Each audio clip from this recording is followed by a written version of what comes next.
C'est bien ça le message principal, que ce ne soit pas aux salariés aujourd'hui de payer la facture de ce réarmement. Au vu de l'activité, un sujet prédominant qui sort dans les interventions, c'est le sujet du réarmement, de la guerre et de tous les conflits qu'on peut avoir dans le monde. Et du coup, ça cristallise,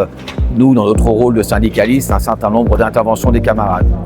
Dans le cadre de mes responsabilités de secrétaire général de la Fédération FO Défense, j'étais extrêmement et logiquement attendu sur mon intervention par rapport à ce secteur qui aujourd'hui est sous le feu des projecteurs avec cette loi de programmation militaire et son actualisation qui ont des faits concrets pour le pays et sur le terrain à nous pour les salariés.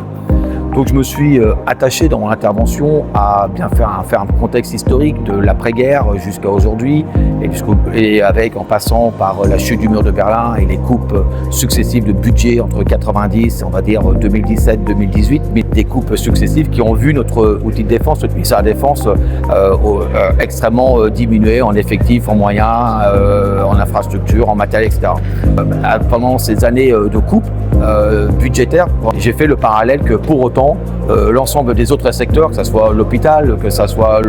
notre industrie, que ce soit les écoles, que ce soit les enjeux environnementaux, n'ont pas pour autant récupéré ce budget. Donc j'ai voulu expliquer aux 3500 congressistes que les budgets ne s'opposent pas et que nous, à un moment, on doit rester sur le terrain, non pas du politique qui lui a le rôle de décider, mais nous sur notre terrain syndical qui est de défendre les intérêts des salariés. Donc moi, je défends les intérêts des salariés de ma fédération, du secteur public, des 65 000 agents du ministère, mais également des 210 000 au sens large, personnel, les salariés qui travaillent dans le secteur industriel de la défense. Donc dans ce parallèle, je voulais expliquer que quand les budgets ne s'opposent pas, nous on reste sur le terrain du terrain syndical, défendre les salariés. Et j'avais une phrase un peu choc en expliquant qu'on ne choisit pas nous entre un porte-avions, une école et un hôpital. Par contre, si pour faire des choix budgétaires, on doit attaquer la sécurité sociale, nos acquis sociaux, notre modèle social, là on combattra, car derrière on ne peut pas, sous prétexte de réarmer, après avoir des années de déflation